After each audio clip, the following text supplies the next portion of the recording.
everyone, today we're going to do something a little bit different. We are going to go back and look at 6 of the most popular eyeshadow palettes that I've tried recently, and we're going to rank them.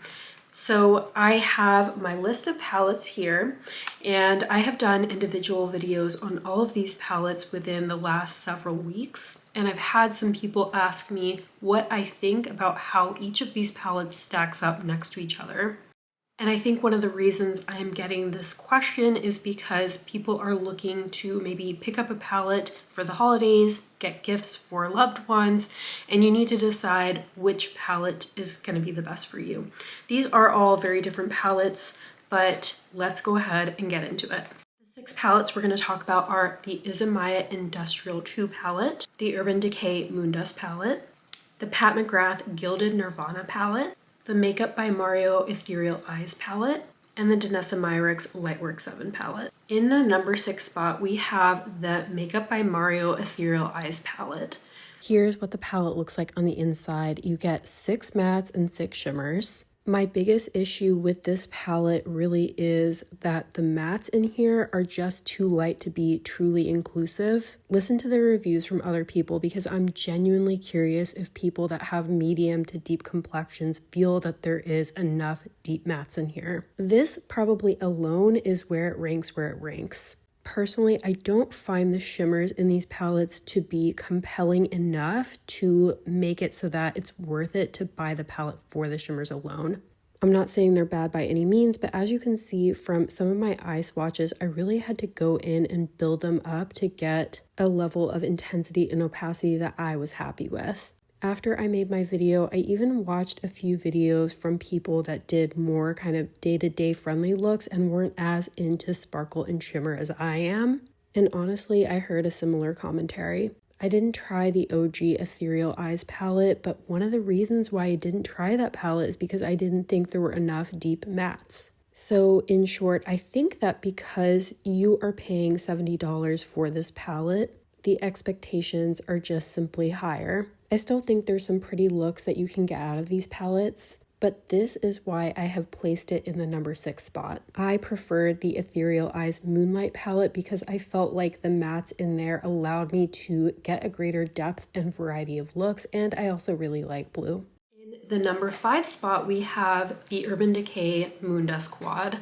Here is what the inside of the palette looks like. This retails for $39. You get 4 Moondust shadows. I believe that all of these are new shades. The price itself really isn't bad considering you get 4 Moondust shades, and each Moondust shadow, if you buy individually, costs $25. I ranked this higher than the Mario palette because I felt like the price point for what you're getting is fair. In terms of intensity, I would say the shimmers in here are pretty on par with the Mario palette. And I did talk about this in my Urban Decay review video, but I just feel like a lot of other brands have sort of evolved when it comes to giving us kind of more interesting and dynamic shimmers and formulas. But we haven't really seen that with the Moondust shadows.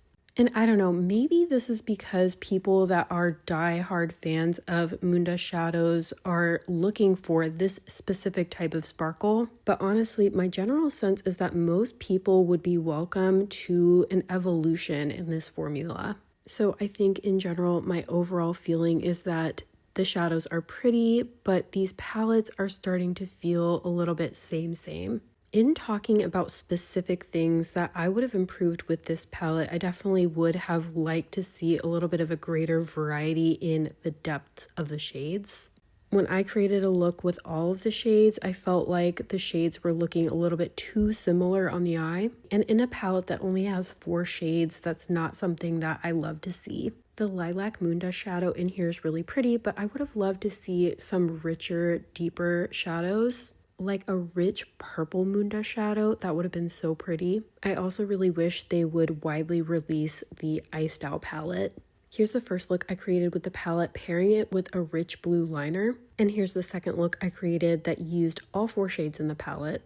In the number 4 spot, we have the McGrath Gilded Nirvana palette. And this one was really tough because All of these top 4 palettes I'm actually really happy with. I think they all kind of give something unique and different. And I'm ranking this palette where I am because I feel like it doesn't have as much cohesiveness as some of the other palettes that I ranked higher. I feel like this is a palette that you're buying for the shimmers because the Pat McGrath shimmers are very special. Obviously, these aren't going to be as special as some of the very special shades that are in the Mothership palettes, but they're still very nice. I like that the packaging on this one was scaled up compared to in previous years. And a lot of the shades in here really do pack a punch. I personally feel a little bit confused by the choices of the matte shadows. I kind of wish they were either very rich, deepening up outer corner shades, or that they had just made this palette an all shimmer palette. Gilded Nirvana retails for $72, which is on par with previous years. Something I do want to mention is that the pans in here are smaller than previous years. That's not really a problem for me because I think it's very hard to pan eyeshadows, but it is something I want to mention. This was one of my favorite shades in the palette. It's a very kind of glowy blue translucent duochrome. It's not an iridescent, but it's sort of semi-sheer. And I also found this gold to be absolutely gorgeous. Pat McGrath always knows how to put together an eyeshadow palette, and I feel like this year's holiday palette was no exception.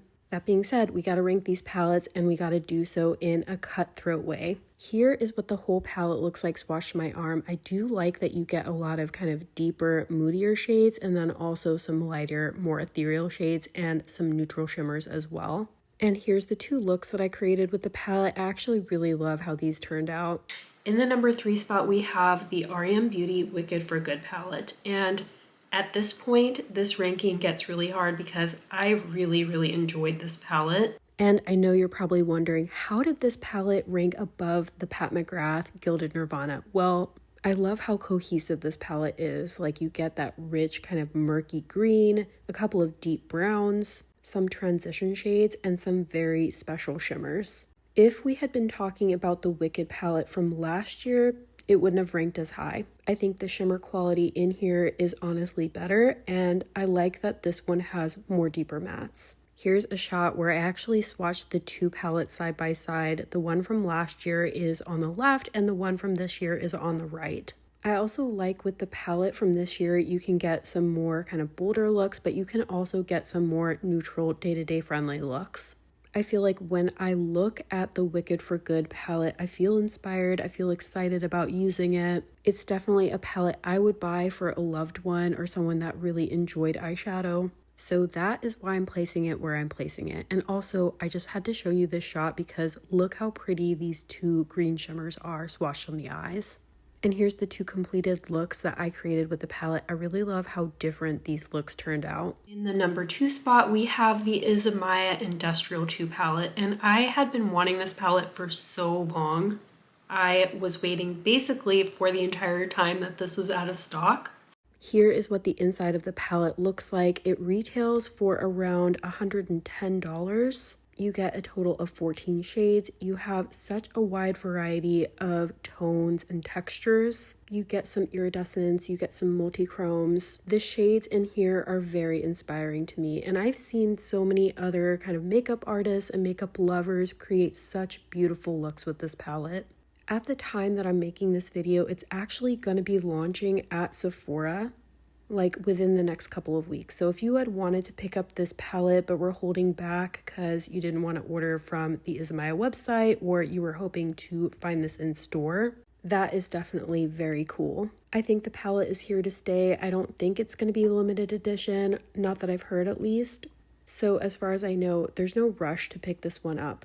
I am very happy I have it in my collection, and it's definitely a palette I see myself using not only on a day-to-day basis, but also traveling with it. One thing that I have to mention is that this packaging is not going to be for everyone because a lot of people I have heard are not a big fan of the pans kind of being different sizes, although they do have the same amount of product in every pan. And the outer packaging itself is just sort of less edgy than the original launch. For me personally, it's not a deal breaker, and the formulas inside are really nice. In fact, they're supposed to be better than the original formulas. So at least that's not something that you have to worry about. Here are the two looks I created with this palette, but I feel like there's just so much you can do with these shades. I also want to say, I don't feel like I've heard people saying that they've been disappointed with this palette, but if you have tried this one and you feel like it's fallen short in some way, definitely let us know.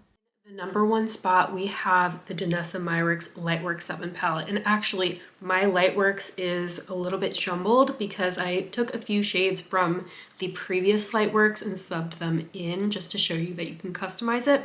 But you'll see the original palette in my overhead footage. Here is what the inside of the palette looks like, and actually the packaging and the fact that it's fully customizable is a huge reason why I love this palette, especially if you're someone who has even more than one of palettes in this format. You can take out the pans and rearrange them to your own liking. You can also make mini travel palettes, which I think is so fun. Beyond the packaging though, I think this palette is really inspired. As you know, I've tried a lot of indie makeup. I love indie makeup, and I feel like Danessa Myricks is bringing the most exciting formulas to the mainstream market. The shades that you get in here aren't just good for mainstream, they're just good. Some of the pros of this palette compared to previous years, one is that we're starting to get matte shades. I still feel like this matte formula is one that I have to get used to, but I was able to work with it, and I really enjoyed the looks I created. And texture-wise, I found that in this palette, you didn't really get the same kind of emollient shimmers that you did in some of the previous years. There really isn't like a squish factor to these shimmers. I also really like the way that each little 6 pan is set up in their own color story. So I feel like if you're someone who doesn't like to rearrange things, that this layout makes sense. This is a pricey palette. In fact, it's the priciest one that I'm talking about today. So that is something to keep in mind. And honestly, to me, that's the major drawback. I feel like the formulas in these palettes only continue to improve. And to me, this year's palette is simply the best. You do get some neutral shades, but you also get a fair bit of color. You can see as I'm showing you the shimmer swatches that even with the more neutral shimmers, they pack a lot of punch. They have a twist to them. To me, these are not your average regular neutral shimmers. So in that way, I do feel like this palette has something for everyone. I feel like the one last year may have been a little bit more intimidating for some people. Just have to take a moment to show you these last set of shimmers. And here's what the whole palette looks like swatched to my arm. This is the smoky blue look I created, and it's my favorite look that I created with the palette. And here are the other two looks I created with this palette. To me, the Lightwork VII palette was so incredibly deserving of the number one spot. And I actually just now realized that Danessa Myricks has made the number one spot in both of my recent eyeshadow ranking videos. But you know what? It's for good reason. And if somehow you're able to get this palette on sale and it's on your wish list, I don't think that you're going to be disappointed. Now that we've had a chance to go through everything in detail by kind of talking about why I've ranked each of these palettes where they're ranked, I hope that you found this video helpful. I know that this time of the year is extremely overwhelming because there's so many new releases. I definitely didn't try everything by any means, but I did try the things that were most interesting and appealing to me and the things that I felt like my audience would enjoy me seeing to try. I do get the sense that we're slowing down maybe a little bit with eyeshadow palettes, but of course I can't say for sure. If there's any major palettes that come out in the next couple of months, especially mainstream, I will try to get my hands on them and try them out and let you know what my opinion is on them. And of course, if there's any palettes that you would like to see me try, let me know in the comments. Can't guarantee I'll try them, but I will definitely do my best. As always, I hope you found this video helpful. Thank you so much for watching, and I'll see you in the next one. Bye.